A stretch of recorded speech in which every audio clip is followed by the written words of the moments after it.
This is the entrance, at the side of the entrance and car park of Ness Botanic Gardens, where this is the laburnum arch,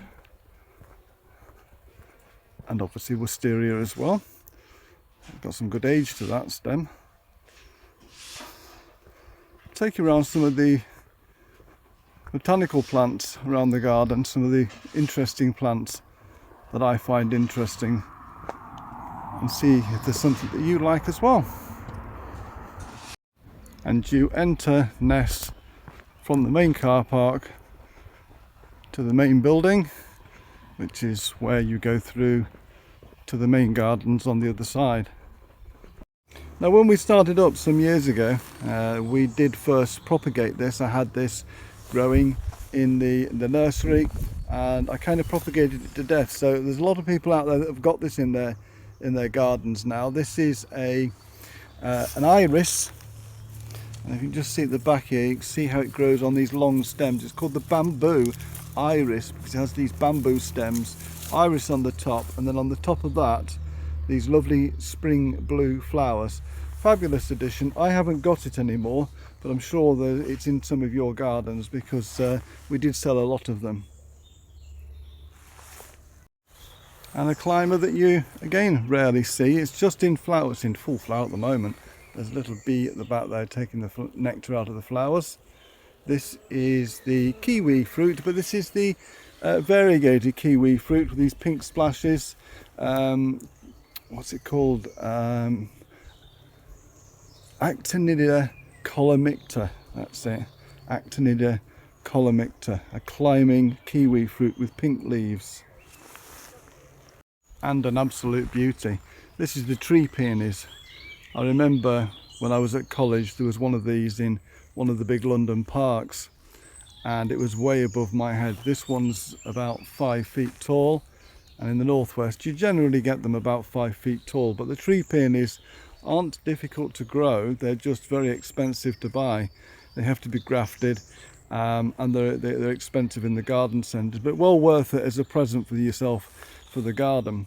So this is the tree peony, and as I remember, there was one of these with its most enormous flowers on when I was sitting in a park in London, and I took it back to the college lecturer and I said, this is amazing, I've seen the flower, the size on this, what is it? He said, it's a peony, you silly boy. One that again you don't see very often propagated, which is a shame because it used to be 30 years ago a widely seen climbing shrub. This is a ribes, believe it or not, ribes speciosum, and then on this actual wall, it's been trained onto the wall, and it looks almost like a fuchsia, doesn't it? A little bit like a summer fuchsia, but this is so tough, hardy, very easy to grow. It's easy from seed as well, but it's sort of thing that I'd have to start propagating myself because I don't know that it's available in the nurseries at all. But it's a fabulous thing, and it's something that used to be popular and has kind of got lost to cultivation. Nobody really cultivates it anymore, which is a shame. So this is ribes speciosa. Now this is a Fremontodendron, one that I've not seen for sale in nurseries for a very long time. It might still be for sale, I've not seen it around for a while. One that we used to use when we were landscaping as a climbing plant. It's not a climbing plant, but it's used against a wall as a shrub like this, and it has the most enormous bright yellow flowers in springtime, but it's also producing these flowers all through the summertime as well. Now, one of the reasons why it stopped becoming popular is because at the back of these leaves is some felt which comes off on your fingers, and the felt is also over the tops of these flower buds, and when you touch it like that I've just done, that then comes off and blows around in the wind, and if it gets in your mouth it becomes an irritant in your throat. If it gets into your eyes, you'll be screaming for some Optrex because it is absolutely lethal. These little tiny fluffy, it's a way of getting animals to stop eating it, but it is absolutely lethal if you get that dust anywhere near your eyes. I had one episode whilst I was up pruning it, and I asked of it to be removed. It was just disgusting. I mean, it's lethal. Why am I touching it now? Well, just to show you. I'm going to wash my hands. See you in a minute. This is Excordia, the bride, and I get asked so many times by customers, do you stock the bride? I don't stock it. It is available in the garden centres. It is a beautiful shrub, let's not get away from that fact. It is an absolutely stunning plant. But if I don't sell them all, I do struggle during the summertime to sell this some straggly, scruffy looking shrub in the summer. But at this time of year, I know it is absolutely beautiful. For a month or so, you've got these wonderful flowers. There's a gorgeous bunch down here, look. Beautiful flowers, large flowers. But for the rest of the summer, it has this sprawling growth. And then after some years, it goes very woody. It's not one of my favourites. So, because I'm not so passionate about it, that's the only reason why I don't sell it. But this is one that I'm always getting asked about. Excordia, the bride. If you have a rock garden or a collection of rocks and you'd like to create something like this, it is not difficult at all. This is May, and all 4 different colours there. The white one, the two-toned colour, pink, mauve, and the blue one on this side. They're all ground cover phlox.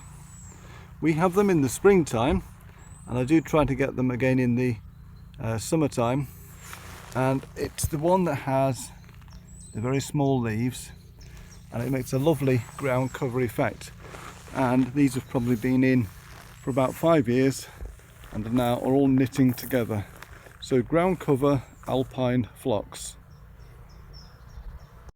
This is a plant I've grown a few times and not difficult to grow from seed. Not stunning when it's in flower, but it's one of the great rarities. It's called Paroteuropsis jacomontiana, and it's in the same family as the Hamamelis, Hamamellidaceae. So the Hamamelis has these broad leaves, very, very similar to this, with lovely good autumn colour. This has nice autumn colour. Flowers are not stunning or anything to write home about, and probably the reason that would explain why it is a bit of a rarity. But not difficult to grow. It produces seeds in autumn time, which are pretty viable. They normally get a good success rate from seed, but an interesting curiosity, a rarity. Paroteuropsis. I remember this some 40 odd years ago when I was little. I grew up with these being grown by my grandparents. This is a wild Narcissus poeticus, probably recurvus, the way that the petals form towards the back.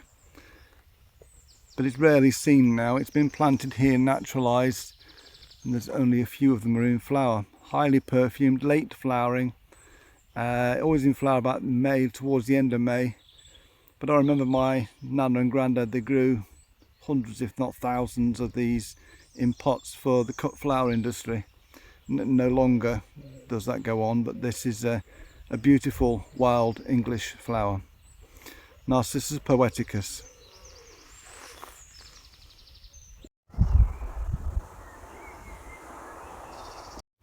This is something you don't very often see, and that's the flowers on an acer. I can just get that down and hold it down a second. So these are the flowers, and they hang down like this. This is the sugar maple, Acer saccharum. So it has these lovely long flowers that hang down in May. Not extremely ornamental, but most people will pass it by and not even know it's in flower.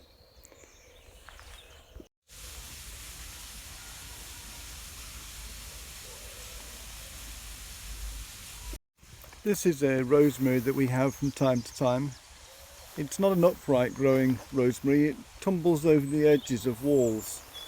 and this is prostrantha, rosemary, but it has these lovely flowers at this time of year in May, evergreen, and the foliage just falls over the edges of rocks.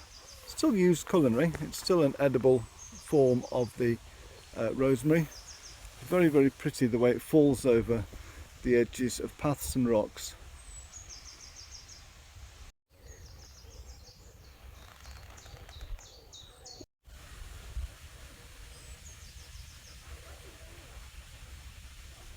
This is a Poncirus, it's trifoliata. It has these wonderful flowers in May. They're scented, same family as the oranges and lemons, and it does produce somewhat of a small fruit, very, very bitter, so it's not really edible in autumn time, and the leaves are very late to come out, and as the name suggests, trifoliata, it has 3 leaflets joined into one. Beautiful shrub, very slow growing. The drawback is these vicious thorns, which you can see there, which can be nearly 1.5 inches to 2 inches long. Stunning when it's in flower. One lady commented this morning, she says, "Oh, it looks a bit like a magnolia." Yeah, it's certainly got as many flowers as Magnolia stellata.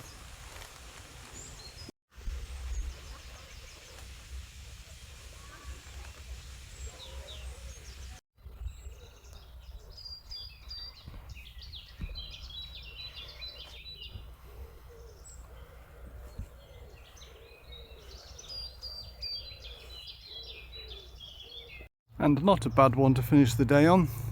This is Staphylia, and it has these long white flowers. Very beautiful when it's out. See if we can get a close of this.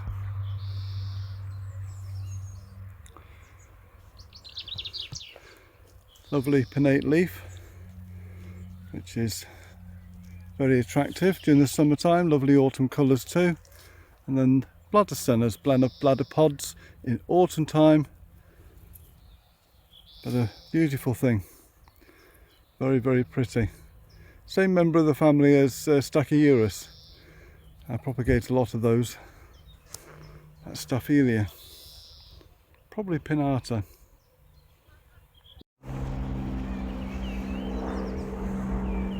And this is something that I grew many years ago. I used to propagate it very readily. You propagate it and grow it at your peril, really, because although the flowers are absolutely beautiful, this is a peony, and it grows enormous.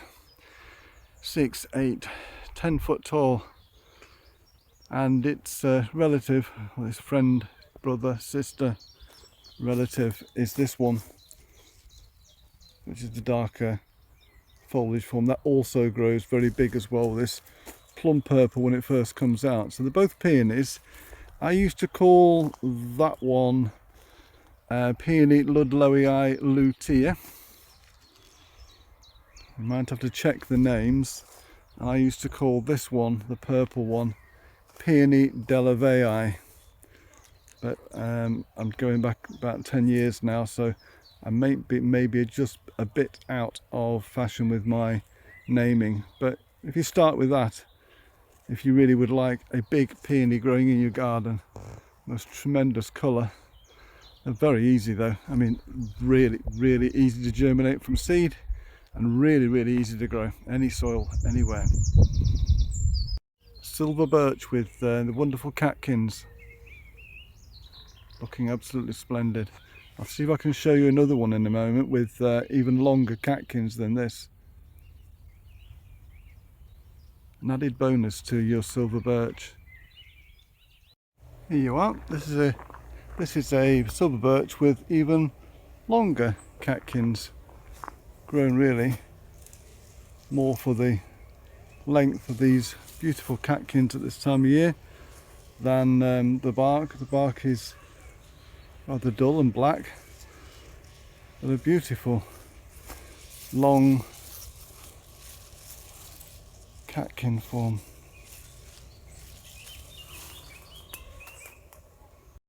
And this is a silver birch with the most enormous leaf, nearly as big as my hand. This is Betula Maxima Wixii. Or is it Maxima Wixiana? Huge leaf on it. Beautiful thing.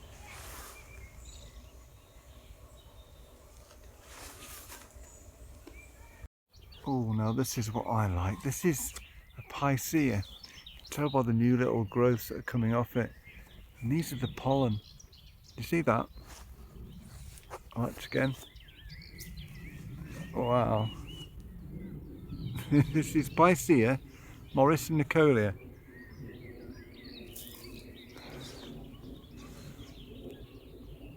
This is a plant that my mum always liked. She said, can I have one of these in a pot? I says, no mum. I says, it grows next to like a pond and a river. And besides that, I don't think you're allowed to cultivate it anymore. It's the skunk cabbage with enormous flowers. Just look how big these flowers are. Yeah, it's an arum family. And to go over it again and say, well, they are plants that need to be right next to ponds. It is a plant which I don't know whether it's illegal to cultivate it or illegal to plant it or something like that, because it seeds around into the pond and then blocks up river courses. So I think it has to be in botanic gardens. You're not allowed to purchase it, but it's a fabulous thing. Look at the size of these arums. The usual one is yellow, but this is a white form of it, which is more uncommon.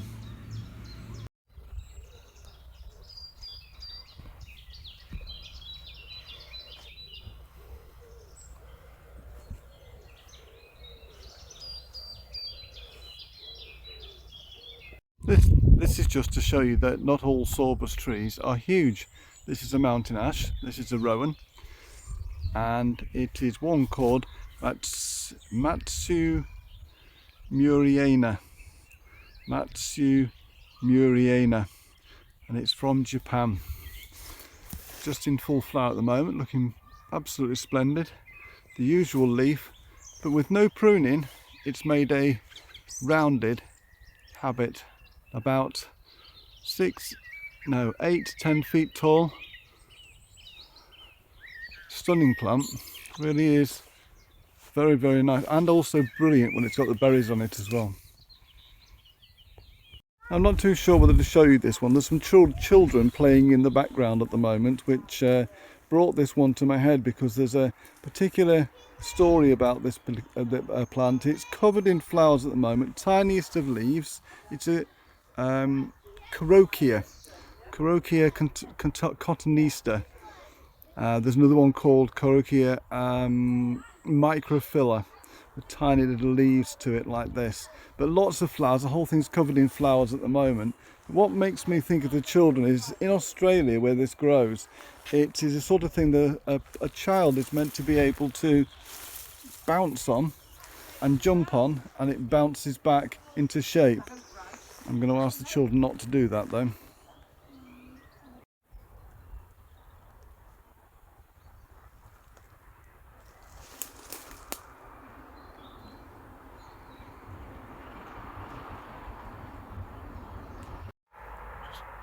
Just look at the size and length of this one. A 6-inch ruler isn't long enough to measure this.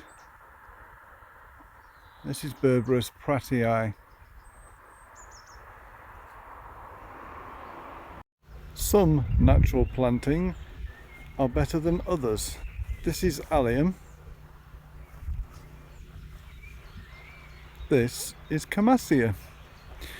It's a sort of plant that you put in autumn. It's a bulb that you plant in autumn time, and you can plant them into wild areas like this where they'll establish themselves into quite large clumps.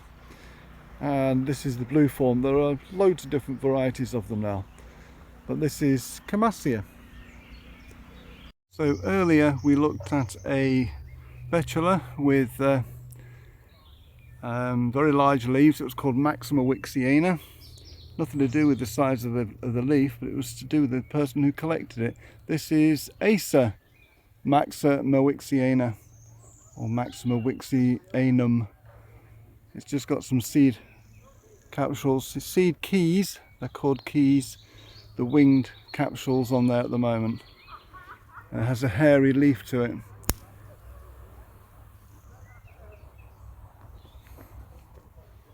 Doesn't look much like an Acer, does it? But it is. And this is the Halesia. This is the snowdrop tree, and it will get into quite a big tree, but it has these wonderful late May flowering snowdrops, absolutely covered and laden in flower at the moment. It's absolutely stunning. There's a few old spent seeds left there. But, wonderful plant. I saw this at college for the first time 40 years ago as a massive, great big tree just outside the cafeteria, until the cafeteria had an extension plan and the tree had to be cut down. Very sad. Now on one side we've got the wedding cake tree, which is Viburnum plicatum, which has lovely tiers of flowers. A very easy plant to grow. This is quite an old plant. But in this centre, which is really the one I want to show you, is Cornus, what looks like Eddie's White Wonder, with these massive great big white bracts. How about that for a star? You could either start a video or end a video on that one. Eddie's White Wonder, slow growing tree.